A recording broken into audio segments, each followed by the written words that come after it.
नमस्कार मित्रों, कैसे हैं? आशा करता हूं कि ठीक होंगे। चलिए आज हम लोग इस वीडियो में जीवन के बहुत ही महत्वपूर्ण बिंदुओं पर चर्चा करेंगे। तो रोटी, कपड़ा और मकान, रोटी, कपड़ा और मकान के विशेष पहलुओं पर हम लोग चर्चा करेंगे। तो इससे पहले निवेदन करना चाहते हैं कि अगर आप इस वीडियो को देख रहे हैं तो एक लाइक ज़रूर कर दीजिए, और अगर चैनल पर नए हैं तो कृपया चैनल को सब्सक्राइब ज़रूर कर लीजिए, और लास्ट में वीडियो को शेयर करना नहीं भूलिएगा। आप शेयर करिएगा तो दूसरे बंधु भी इस चीज़ को जान पाएंगे। तो चलिए हम आपको लिए चलते हैं रोटी, कपड़ा और मकान। इस पर फिल्में भी बनी हैं और तमाम लोगों के ये मुख्य बिंदु है, और हमेशा यह जुबान पर बातें होती है रोटी, कपड़ा और मकान। तो रोटी, कपड़ा और मकान, जब आप एक इंसान हुए, जब आप इंसानी रूप में इस धरती पर अवतरित हुए, तो एक खानाबदोश का जिंदगी इंसान बिता रहा था और वनों का शिकार ही उसका मुख्य भोजन हुआ करता था। लेकिन जैसे जैसे बुद्धि विस्तृत हुई, जैसे जैसे लोग की आवश्यकता को लोग समझे, वैसे वैसे व्यवस्था चेंज हुई, और कुछ चीज़ जो महसूस किए, जैसे जैसे ज्ञान बढ़ने लगा, कुछ चीज़ लोग महसूस किए। तो महसूस किए कि भाई जब हम इस इंसानी जिंदगी में हैं तो यह जिंदगी जीने के लिए पेट भरने का प्रबंध तो करना पड़ेगा।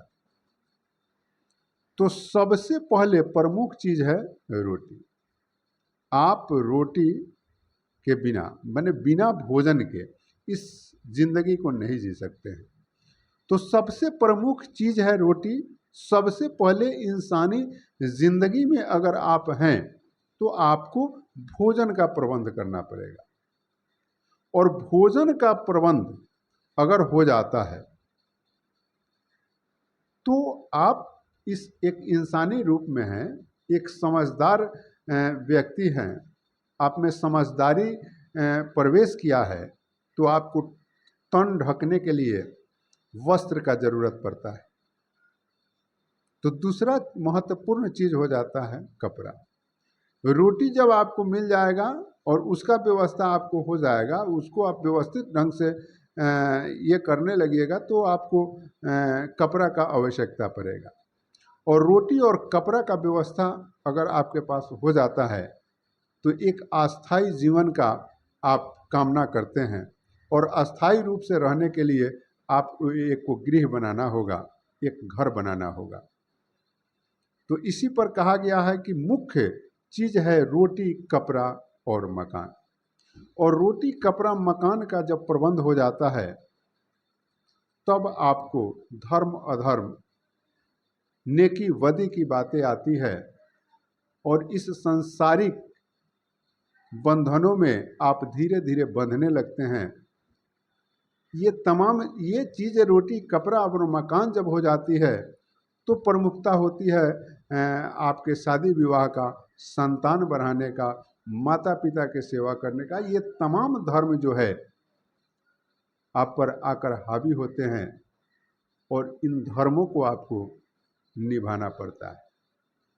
और यही एक व्यवस्था बना इंसानी जिंदगी जीने के लिए। और जो व्यवस्थाएं बनी इंसानी जिंदगी जीने के लिए, उस व्यवस्थाएं में समय समय पर लोग अपना वर्चस्व स्थापित करने के लिए संशोधित करने लगे।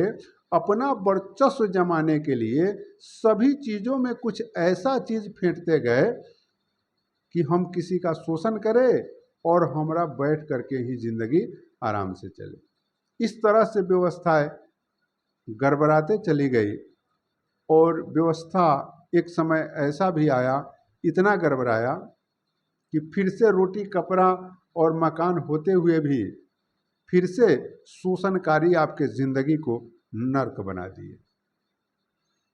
और जब नर्क बना दिए और एक परंपरा स्थापित कर दिए, इतिहासों का सीख कहने लगे।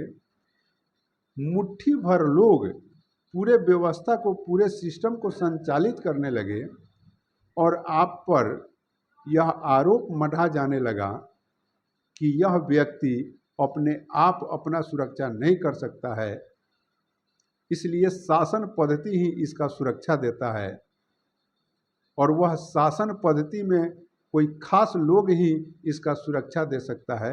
ऐसी परंपराएं बनते गई और वह परंपरा कितने हमारे वीर नौजवानों, वीर साथियों, वीर पूर्वजों के जीवन का बलिदान लिया, जो यह चाहते थे कि मैं भी प्रतिष्ठा से जीऊं, मैं भी सम्मान से जीऊं।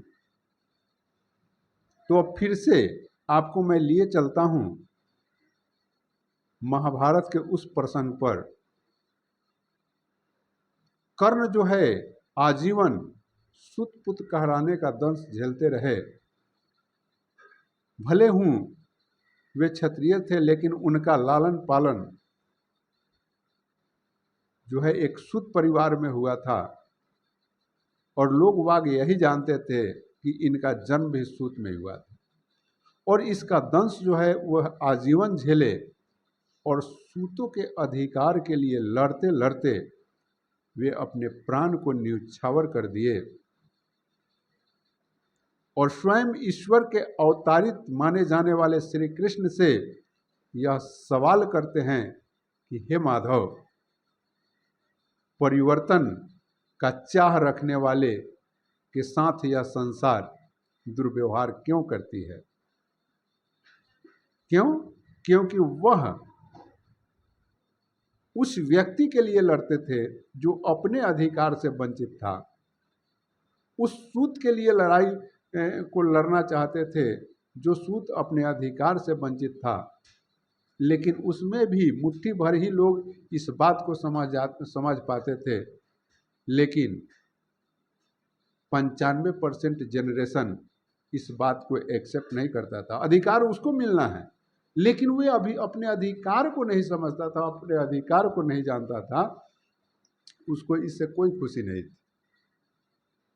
लेकिन ये लगातार आजीवन इस लड़ाई को लड़ते रहे और लड़ते लड़ते राह थोड़ा सा गलत पकड़ाया। कहते हैं कि आपका लक्ष्य जो है कितना हूँ अच्छा हो, लेकिन रास्ता अगर गलत पकड़ लेते हैं तो लक्ष्य तक नहीं पहुंच पाइएगा। तो कर्ण का लक्ष्य तो बहुत महत्वपूर्ण था, लेकिन राह अधर्म का पकड़ लिए, इसलिए उन्हें उस चीज की प्राप्ति नहीं हुई। लेकिन कहीं ना कहीं से कृष्ण के मन में यह भाव रहा और जब युधिष्ठिर का शासन हुआ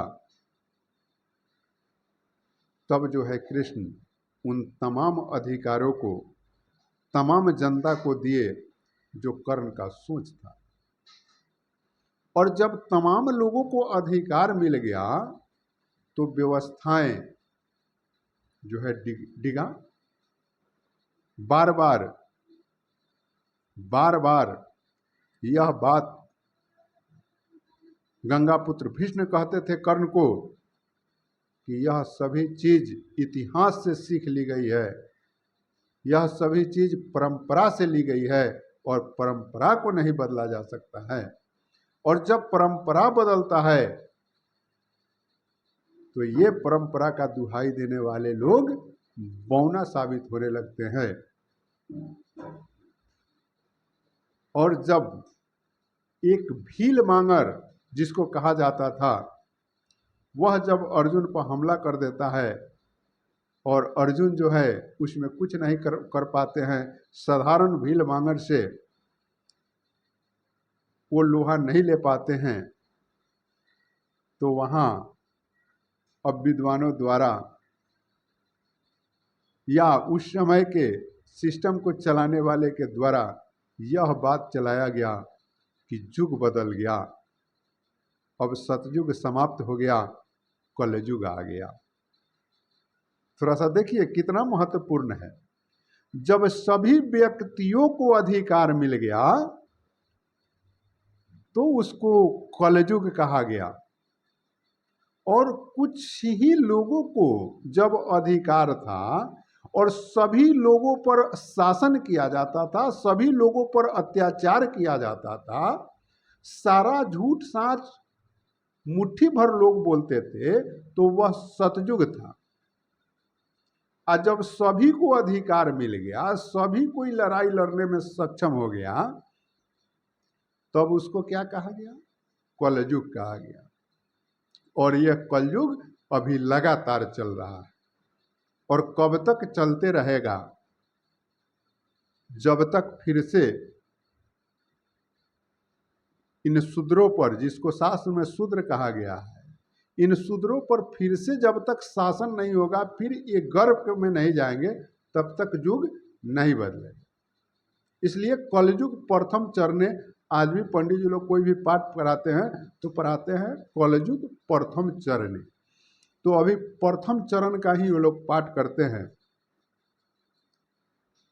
और इस तरह से फिर आप तैयार रहिए। ये बात हम बता रहे हैं कि अब इस कलयुग का नाम तब ही बदलेगा जब फिर से एक शोषण वाली व्यवस्था जब कायम हो जाएगी। अब यह व्यवस्था कायम होगी या नहीं होगी, अब यह शिक्षा व्यवस्था जो आगे बढ़ा है, हमें तो नहीं लगता है कि इस मानसा को रखने वाले लोग फिर से युग परिवर्तन कर पाएंगे। जब तक प्राकृतिक नहीं चाहेगी, जब तक अब युग परिवर्तन होना नहीं है। इसी के साथ मैं इस वीडियो को समाप्त करता हूं, कारण कि वीडियो थोड़ा सा लंबा होते जा रहा है। मिलते हैं अगले वीडियो में, अब तक के लिए इतना ही। जय हिंद।